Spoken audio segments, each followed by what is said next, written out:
افغانستان مستقیما د پنجاب تر تیري لاندې ده، مستقیما یې مداخله کړې ده. او قهرمانانو، او د لغمان مجاهدینو، دا زموږ تاسې په زندګي باندې په تر دا اوسه چې م راتېره کړې دا څوم انقلاب ده چې تېرېږي؟ آیا غواړئ چې زموږ نسلونه دې همداسې په انقلاب انقلاب انقلاب انقلاب په وژنه او بربادۍ کې تېر سي؟ نن د مقاومت وخت ده، نن د غیرت وخت ده، نن د مېړانې وخت ده. که نن ودرېداستئ، که مو نن همت وکړو، یقین وکړئ چې د آینده نسل تضمین هم کړی ده، جنګ هم ختم کړو، افغان ولس افغانانو ته خوشبختي راوړه. او که نن بې همتي وکړه، نن هم معامله وکړه د خاورې سره له دې مور سره، نن هم خیانت وکړو، آینده نسلونه به په وینو کې ککړ پاته یو مسؤل به یې موږ واوسو. نن د حق و د باطل جنگ ده، نن د افغانو د پنجاب جنگ ده. آیا غواړئ چې د مور ټیکری هم ولویږي که یې په سر راچوئ؟ نه. غواړئ چې دا خاوره بیا د پاکستاني تر تورو په پښو لاندې سي؟ ورکئ دا پیغام افغان ولس ته ورکئ، دا پیغام افغانانو ته ورکئ، دا پیغام لرو بر خلکو ته ورکئ چې زموږ مقاومت به زموږ د آینده نسل او د افغانستان د خوشبختي سبب ګرځي. موږ نه غواړو چې مات سو، تر خپل توان پورې، تر خپل حده پورې زموږ سپونه به ولاړي، دا سپونه به ماتېږي نه، دا سپونه به شکست نه خوري، دا سپونه به بریالي کېږي. وخت چې امیر صاحب اسماعیل خان په اویا کلنۍ کې درېږي سپینه ایره، آیا زه اوس د دې توانایي نه لرو چې ودرېږو؟ آیا دا زما او تا خاوره ده که نه ده؟ نن ما او تا ته اړتیا لري که نه لري؟ دا خاوره به زه او ته په خپله وینه اوبه کوو، خپل ولس خپل آینده ته به خوشبختي راوړو. مجاهدینو څو خبرې درته کوم. یوه ډله خلک د زنګونه وږي څه در باندې راغلي ده؟ دا نظام خو په تا نه ده آباد. څه کوې دونه خلکو پرېښول ته کوې؟ دا د افغان خاورې دښمن ده، که د پلار ده، که د ورور ده، که هر افغان ده چې دا غږ تا ته کوي، دا د دې خاورې دښمن ده.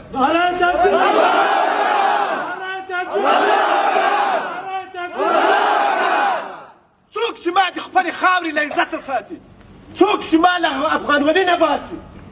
څوک چې ما ته دا وایي چې مقاومت مه کوه، هغه زما د عزت دښمن ده، هغه د افغان دښمن ده، هغه د افغانستان د خاورې دښمن ده. او پې خطا نه سئ.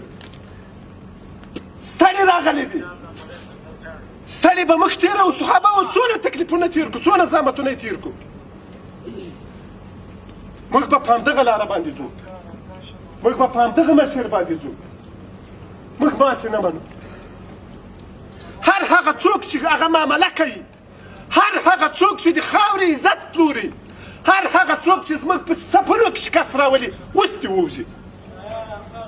چې نه یې ساتلی. ما ته راسئ ټوپک کېدی ورته دا مې ټوپک ته نیک کوم، خو دښمن ته چې د خپل همسنګری خرڅ نه کړې، دښمن ته د دې خاورې عزت خرڅ نه کړې، دښمن ته دا رنګه بیرغ راټیټ نه کړې. معاملهګر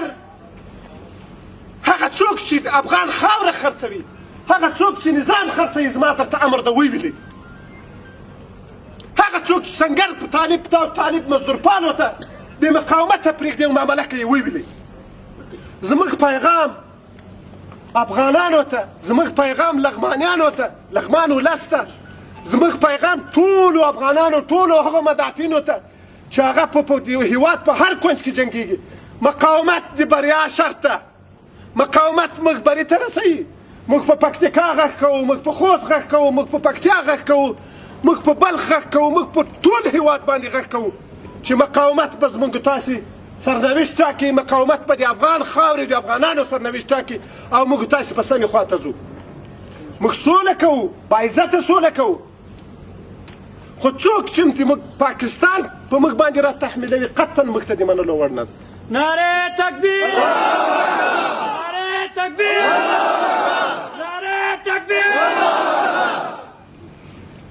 مننه منګه په افغان خاوره په افغان ولس په دې درې رنګه بیرغ شهیدان یو داسې فرض کړئ چې نور موږ شهیدان یو تر هغه تر څو چې موږ سرنوشت نه وي ټاکلی د دې خاورې راسره خوښه مو ده سر له ننه موږ هرې شومې توطیې ته هر تبلیغاتو ته هر هغه څوک چې تبلیغ د دښمن په نفع کوي هغوی ته نه تسلیمېدونکي او د هغوی د سر وهونکي یو زما پیغام دا ده ودرېږئ مقاومت وکئ همت وکئ تاریخ به دا ستاسو همت و غیرت و مقاومت په زرینو پاڼو کې ولیکي ذلیلان به داسې لکه نن چې مو ولیدو وملیدو کم نه ولیدو د دغسې ژوند د خدای ماته مرګ راکړي موږ ضلالت نه غواړو موږ به همت کوو موږ به غیرت کوو موږ به دا خاوره ساتو او دا وایو چې هغه وخت چې په بل ورته دی دلته حمله راوړې وه هجوم یې راوړی و دا ستاسو نیمایي کسان هم له موږ سره نه وو دا ستاسو دوه حصې خلک نه وو له موږ سره یوه حصه دلته وو نن خو دا اتلان ټول له ما سره دي نن دغه اتلان ټول له موږ سره دي نن د ولسوالیو خلک ټول دلته له موږ سره دي نن به دی تصورې کامیاب نه سو نن به دی څنګه کامیابېږي خوب ده او خیال ده او محال ده د کامیابېدل او هېڅ امکان هم نه لري چې دی د کامیاب سي موږ دا وایو چې نصر من الله و فتح قریب موږ دا وایو چې نرای تکبیر نرای تکبیر نرای تکبیر په همدغه الله اکبر سره به موږ خپل عزت ساتو خپله خاوره به ساتو خپل سنګر به ساتو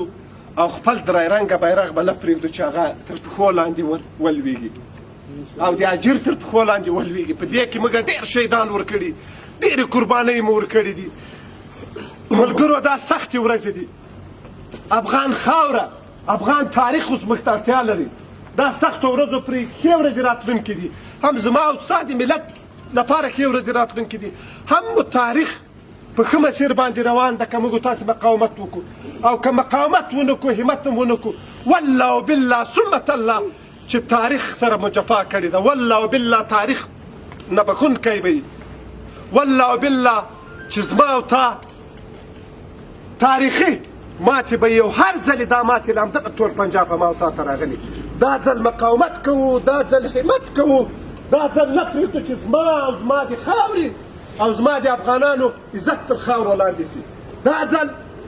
زه د خپل سر په قیامت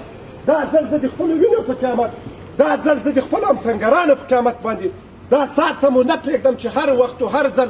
دا انقلاب راسي زما افغانان وکړېږي زما خوندې لاړې سي زما مندې برې سي او زموږ د میندو عزتونه لوټ سي په هېڅ وخت په هېڅ وجه کې دا نه کوو زه درته وایم که کامیابېدم یو ځای به کامیابېږو که شهیدانېدم تر تاسې له مخې به زه شهید یم خو ماتې نه منو صحیح ده سنګر نه پرېږدو یوه خبره ده چې په لوړ غږ یو سنګر پرېږدئ ماتې منئ بس دا زموږ بریا ده زما هدف هم